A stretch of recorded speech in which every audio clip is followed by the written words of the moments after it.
All right, we're gonna start up here at the tongue jack and propane tanks. You've got a switch here that's gonna raise and lower your tongue jack. It's an automated motor. You've got a light here for hooking up in the dark. You've got a rubber silicone stopper up here that's gonna open up and it's gonna leave you down into your jack for your tongue jack. It's gonna be a smaller copper colored jack that's in that side compartment. I'll show you when we get over to that. You've got your 7-way connector here that's going to rest into a holder on the side when you're not in use. Recommend that you put it in there when you're not in use instead of letting it drag the ground. You'll end up having to replace it sooner rather than later. You've got your emergency brake cable here that goes along with the hitch. That way if your camper was to ever detach from your truck, this will pull and then the brakes will stop. Your chains that go onto the back of the truck. You've got your two 20-pound tanks here. They're fed into the camper by an auto change regulator. That way you can open up one tank. If it gets empty, it'll draw from the other one. All you gotta do is open it up. You can take this one into town and fill it, and your camper won't run out of propane in the process. You've got your battery under this battery box here that's protected from the weather. It's got a cinch here to keep it shut, and then it's got two tabs on either side that you can pinch in and you can lift that lid up. You do have a propane tank cover here that's got a quick access hatch at the top. You can undo these, lift this up, and then you can get to the tops of your propane tanks. That way your propane tanks are covered from the weather. Over on this side, this is your hitch stuff. This will all be attached and installed on your vehicle when you do get here to pick the camper up. You do have your 30 amp solar controller right there. That's going to tell you how many amps the solar is charging your battery. It's going to tell you how many amps your battery has, and it's going to tell you the temperature of which the solar panel and the battery are. You've got a battery disconnect next to that. That's gonna, if you turn that key, that's gonna disconnect the battery from the camper, which means that you're not gonna be drawing juice from the camper whenever you're not using it. That is the manual jack for the stabilizer jacks, just in case the motors give out, which if they do, then have to get those replaced. But because the stabilizer jacks on this camper are electric, they do have a switch on the door side. This is your outside shower. It does have a hot and cold access, so you can access the hot and cold on the outside shower. It coils up, and it's also got a disconnect there that if you push that button, the water won't come out of the shower head. This is your black tank flush. This is what you're going to hook your hose and your regulator up to in order to flush your black tank. You always want to flush your black tank empty. You never want to flush it full. It could cause a bunch of black tank water to go up through your pipes and it'd just be a bad deal. You also want your black tank handle to be open. Yes, you want the cap off and the black tank to be open when you go to make that flush, or else it's gonna splash up and get back into everywhere, and it's just no bueno. And this is your city water connection. Again, you can hook a hose and a pressure regulator up to this, and you won't have to activate your water pump. Every faucet in your camper will draw water from this if the park has it. Again, pressure regulator on this. You don't want to just attach a hose to it. Same goes for all three of these. A pressure regulator is recommended for all three of them. This is your freshwater connection. This is what's going to fill your fresh tank. Again, you want to use a hose and a pressure regulator. You don't want to let too much water too fast go into that, or you can spring a leak somewhere. This is your 50 amp 36 foot short cord. You'll unscrew this nut here. You'll give it a quarter turn and you'll pull it out, reverse to plug it back in. You'll make sure that this is loose and all the way against the plug. You'll put it in, you'll turn it a quarter turn, then you'll lock this down. This ring here keeps all of the weather out of your outlet. You want to make sure that this is tied down, hand tight. It doesn't have to be specific. It just hand tight, make sure it doesn't go anywhere. That's going to keep the weather out of that. When you're not in use, you want to make sure that this covers down. That's also going to help prevent water and debris and stuff from getting into your outlet. Down here, these are your gray tank valves. And in order to activate these valves, you're going to want to pop the cap off. That's going to open up your valves. This is going to be for your bathroom. This here is going to be for your bathroom and your shower. This is what's going to let your gray tank 1 drain. This is going to be your auxiliary tank. This is going to be your kitchen sink. This is what's going to allow your kitchen sink to drain. You're going to pull these out. Hopefully there's nothing in there. And you do want to have a sewer hose hooked to this. It does not come with your camper. You will have to get one. And then there's a black handle back here that's going to be for your black tank. When your black tank is full, you're going to pop this cap off, attach your sewer hose, and attach it to the dump station at the site. You're going to pull this, and it's going to let that black tank open up. All of them are marked here and with stickers. Yeah. And your low point drains are going to be here. They're up underneath the radius metal. Way up underneath here. If you see my hand, they are right up here. There's a red one for your hot water and a blue one for your cold water. Yep, they're way up underneath that radius metal. There they are. The valve is closed when the handle is in the perpendicular position. You can pull that handle down and it will turn into the parallel position, which will open up those low water drain points. Your fresh tank valve, I'll crawl under here, and that way Patty doesn't have to, is right on the inside of the suspension and the shafts. It's right underneath here under the tires. You're going to open this again. It's going to be in the parallel position with the hose itself for open. You're going to turn it perpendicular for closed. That's going to close your freshwater tank. That's going to keep your water from your freshwater tank from draining out if it's in the perpendicular position.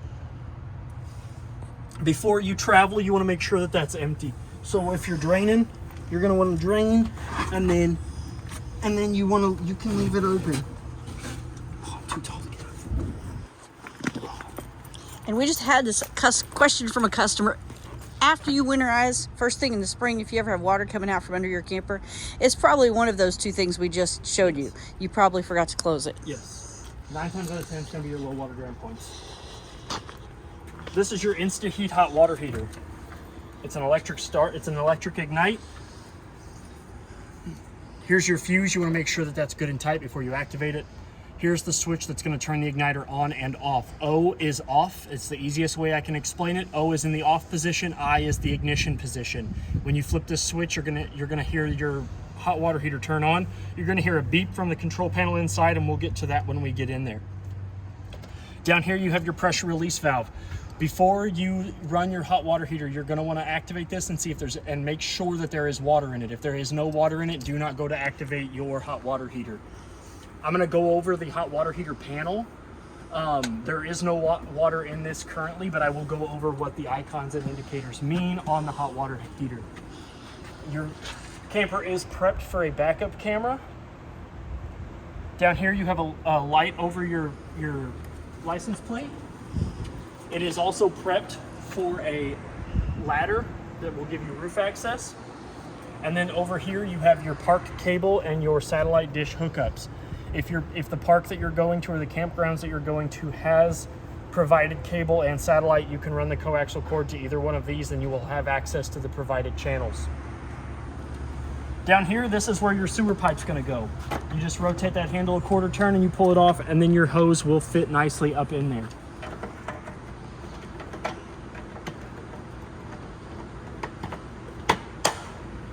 You can also put a lock on it too if you wish. Your stabilizer jacks, there's one on all four corners of the vehicle, or the camper. They are not for leveling the camper. They are for stabilizing it while you walk around in it only. You have two buttons to raise and lower the front and the back jacks. This is going to raise and lower both sides of the rear. You can, if you press extend, it's going to lower them down. It'll lower one down and then it'll lower the other one down. And the same for the retract. It'll raise one and then it'll raise the other one. Again, they are not for leveling the camper. They are for walking around in it alone. You only want to use those to stabilize the camper itself. You do have a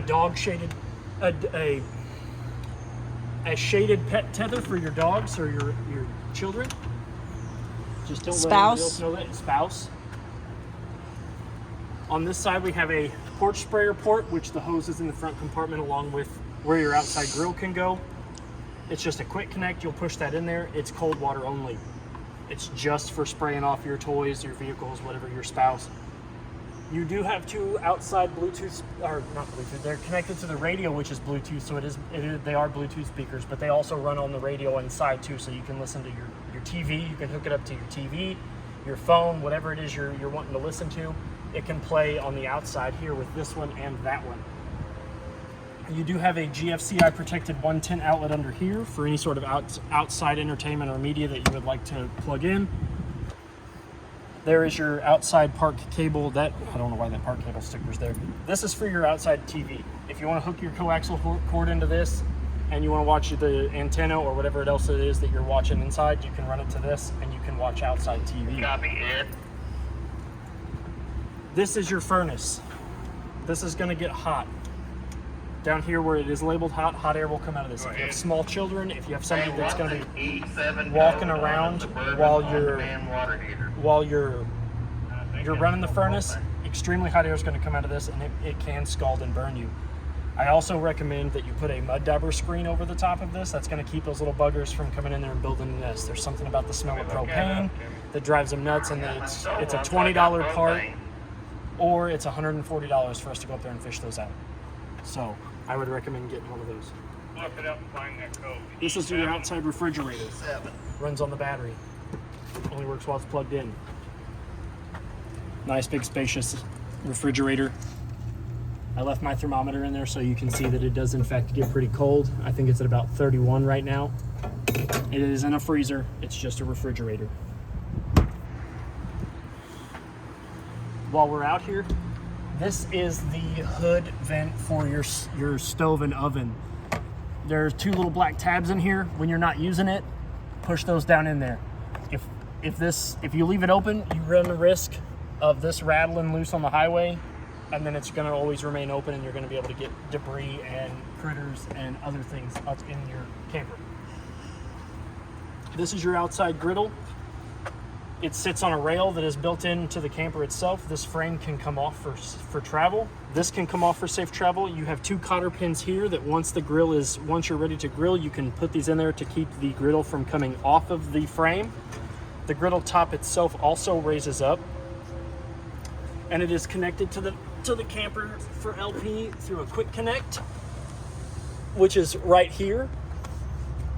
You'll pull this little copper ring back that will eject the hose, and for reverse order, you want to pull that ring back, insert your hose, you'll hear a click, this ring will protrude forward, and there is a little valve here. Again, everything's perpendicular is off. If this valve is perpendicular to the LP pipe, it is off. If you push it, you pull it towards you, and it is parallel, that means that you have gas running to your outside griddle. Careful. Watch your head. The same goes for the backside of the griddle as well. It is the same quick connect style, except without a copper ring, you've got this black silicone ring here. You'll pull that, and then that'll disconnect from your outside griddle. In order to light it, you'll push in the knob, you'll turn it to the electricity, it'll say light, you'll hear the gas escaping from the ports, you'll turn it over to the word light, you'll hear it audibly click, and then you should hear the igniter go off. You can also check it by looking underneath it or pulling this off if you're brave enough. You will see blue flames coming from the elements in the heating source. It does have a grease strip tray in case you're cooking something real greasy, and there's the hole there. You do have a set of outside steps and a door that goes into your master bedroom. It opens up right into the master bedroom, so you don't have to worry about going into the kitchen or living room to get out of your camper. This is the other side of your storage compartment. You do have a laundry chute that leads into the master bedroom. There's your tongue jack handle for the manual cranks if your automatic motor gives out. That's your porch sprayer hose, along with the smaller version of the tongue jack handle. You do have another 110 outlet here, along with a manual push button dome light. There's a button in the center of that, and then this light switch here will turn your LED strips on your cap on and off. Ooh. We'll go inside the camper now.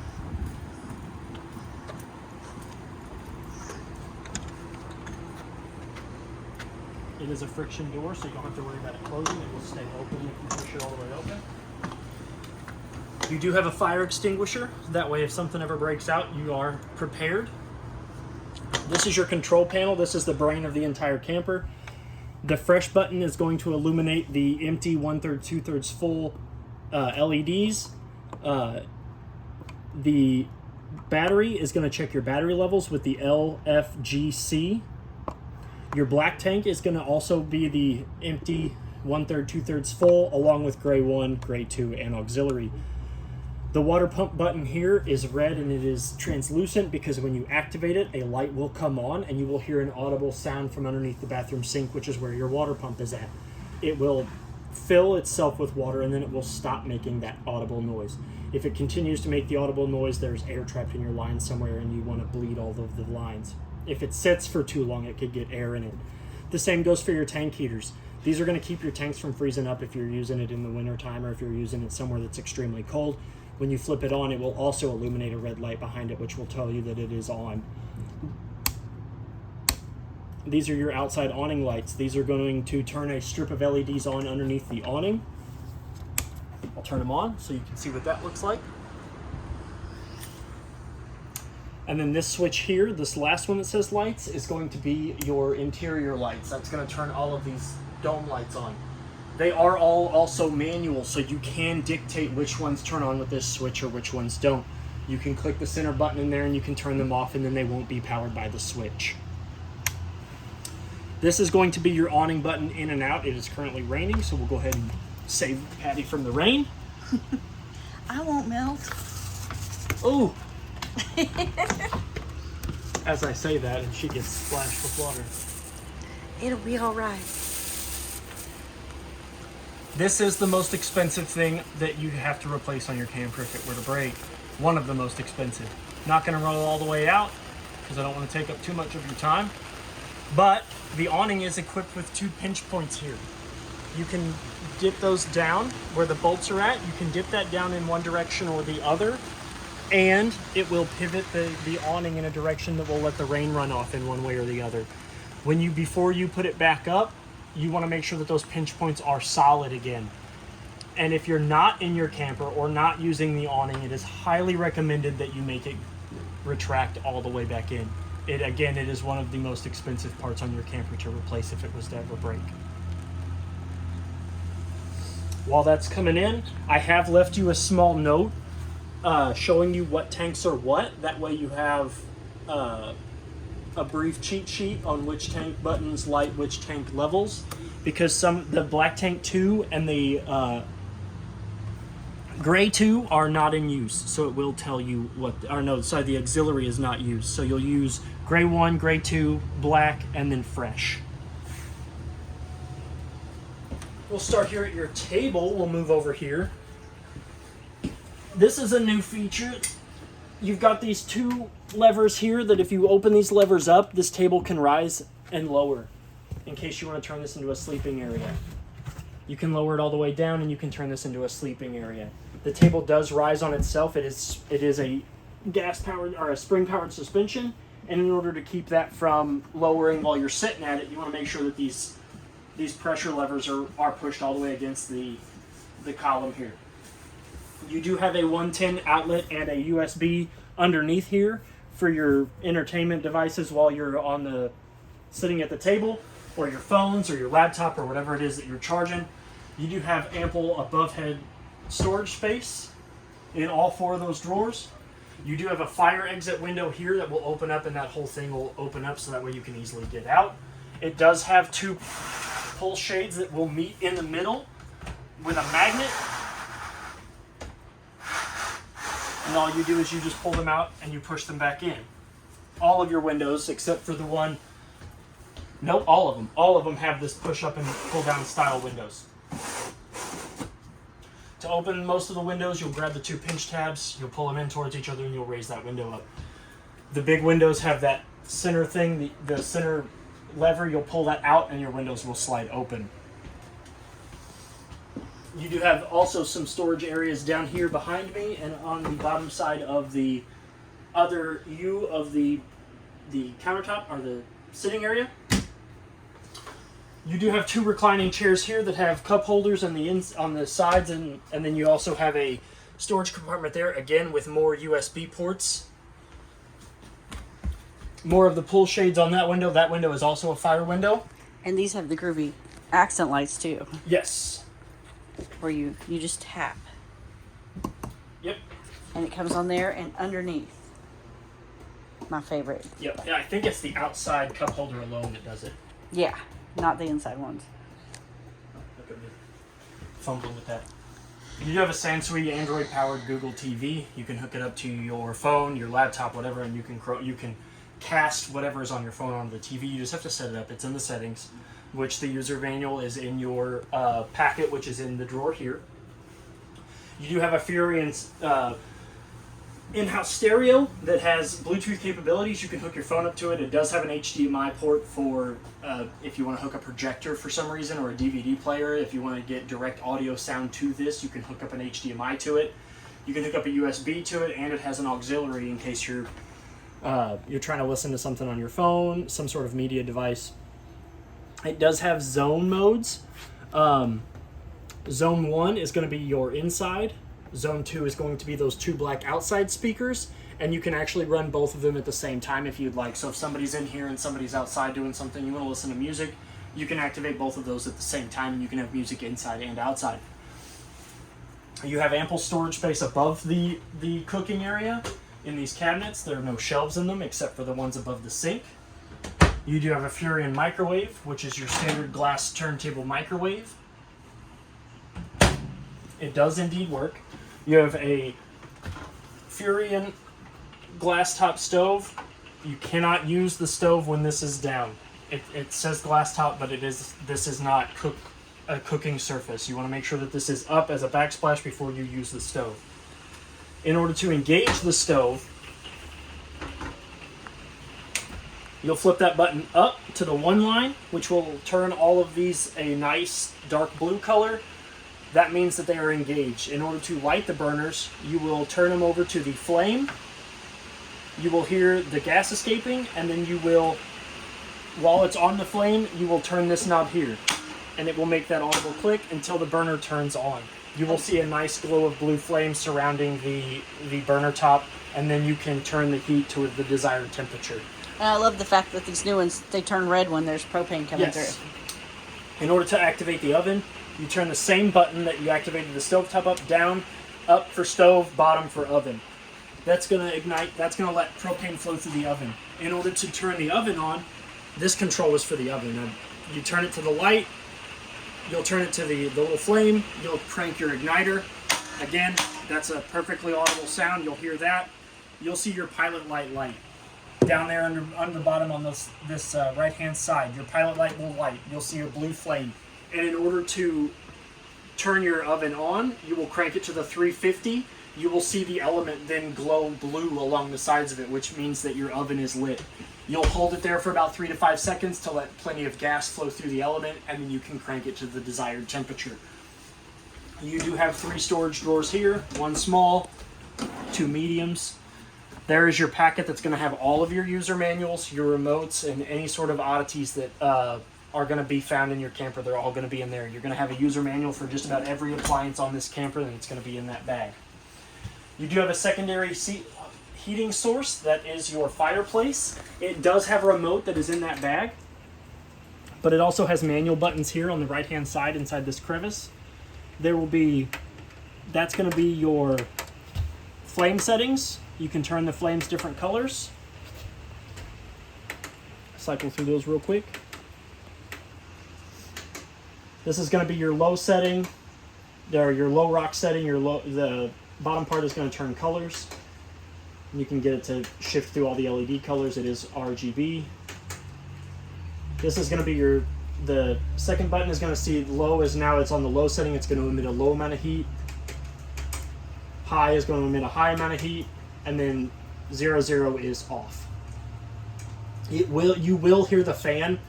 Once you turn this off, you will hear the fan for a brief moment after you turn it off while it goes into its cooldown cycle. And this is your timer.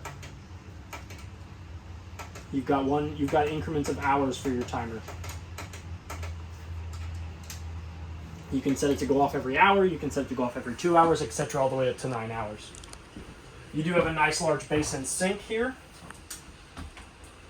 When it comes to the faucet, you're going to have, your indicators are going to be 2 little dots here and here. There's a blue dot on top and a red dot on bottom. Cold water is going to be where the handle is all the way up. Hot water is going to be all the way down. In order to draw water from the sink, you're going to want to pull the handle outward, as you saw the little bit of water come out. This is how you're going to get water from your sink. Push it all the way up, recommend in the up position. The neck does extend out to do your dishes, to wash your produce, whatever else you want to watch. Squirt your friends. It does go from a regular faucet to a shower sprayer. When you have the water running through it, you hold this button and it turns it from a faucet to a shower sprayer. While we're over here, you do have a 110 GFCI equipped outlet here to plug in any sort of kitchen appliances that you want. There is another one up under here that is also protected by the GFCI circuit. That means that if something were too short or to trip it, all of the GFCI outlets are going to go at once. There's an outlet in the bathroom that's going to have your reset and test button, and you're going to hit the reset button, and then that should redo the circuit, and if not, you can go to the breaker box, and we'll go over that when we get to the breaker box. You do have another one of the under panel mounted dome lights. It is activated by a button in the center. And another one right here. Yep, right above the sink. So that way you don't have to worry about, and then there's two over here. Those aren't on a switch, by the way. Those are just manually activated. Above the stove, you do have two buttons here. One is a light bulb for the dome light. One is a fan that's going to turn that fan on. And you want that vent open when you run this, or else you're not going to do yourself any good by running that fan with that hood open, or that hood closed. This is your Coleman Mach single touch activated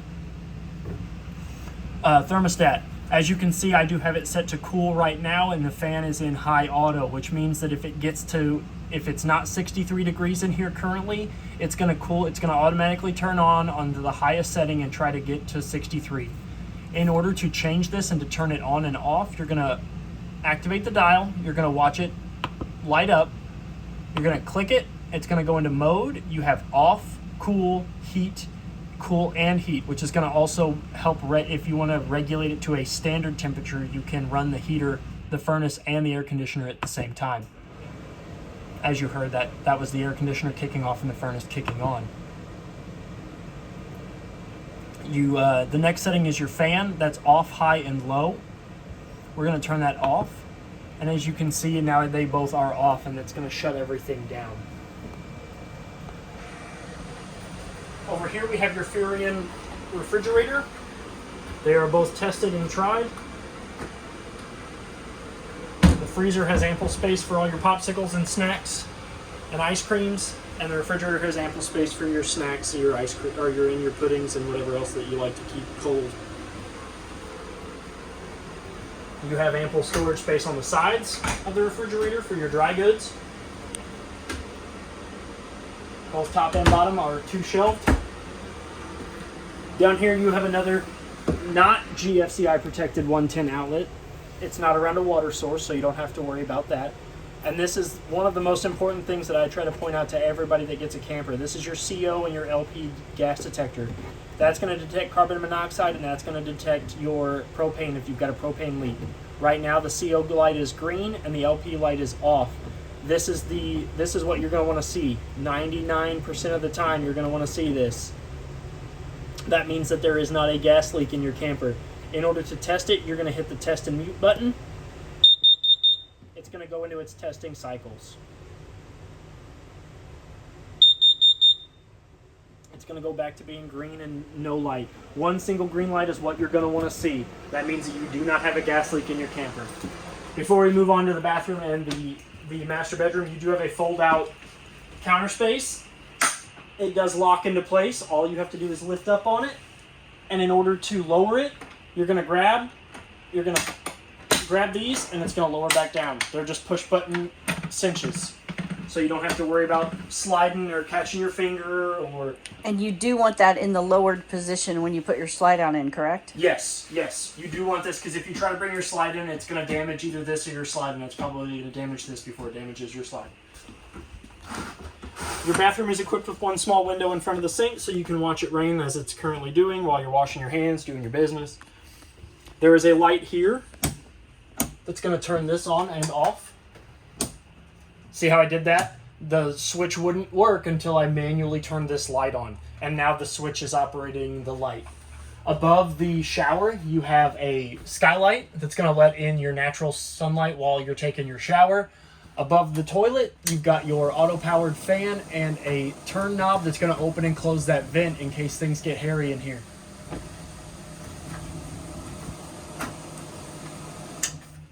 This is going to be an AC vent, so you do have AC that comes into your bathroom, and you've got another one of those dome lights here. Now that they're both on, they're both powered by that switch.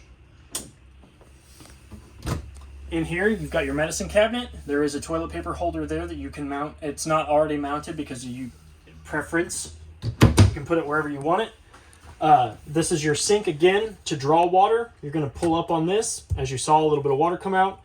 That's going to be your hot. That's going to be your cold. You do have a 110 GFCI equipped outlet here in case you want to plug in a hair blow dryer or hair straightener. You do have ample space underneath here for your toiletries. Oh, you turned. Down here below this, behind this is going to be where your water pump is at. So if you have any issues out of that or you hear a sound coming out of from here, this is where your water pump's at. You do have a porcelain toilet, a two-part valve toilet. You step on it halfway, it's going to fill with water. And then you push it all the way to the floor, and that will open up, and it will let you drain the toilet. That's what it looks like when it opens, so you don't have to worry about that. It's a very nice porcelain toilet. Your shower is equipped the same way. You've got a push-button valve up here that's going to turn off your water to the shower head while the water's going. Hot's going to be on this side, cold's going to be on this side. They do go in the up position. You do have two sliding doors that separate the living quarters from the bathroom, and then another sliding door here that's going to separate the bathroom from the sleeping quarters. Your room is equipped with a VersaTilt bed. Your control panel for that is here. Up is going to incline the bed to where you can be sitting up at night. You're going to hear the motor engage, and it's going to make a whining sound, and that's going to raise up the front end of your bed so you can go into a sitting position if you want to read, if you prefer sleeping in an upright position, if you want to read a book, if you want to watch television. When you're raising and lowering the bed, there cannot be a person or anything else on the bed.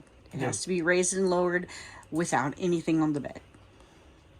You do have a light switch underneath that. That's going to turn on the two interior dome lights on either side of the bed.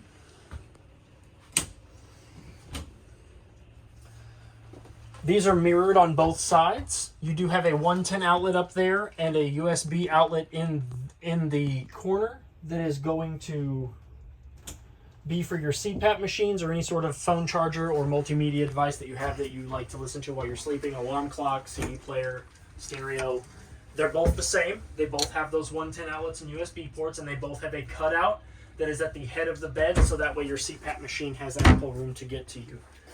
You do have two pull-out drawers, one on either side, one on the master side and one on the queen side.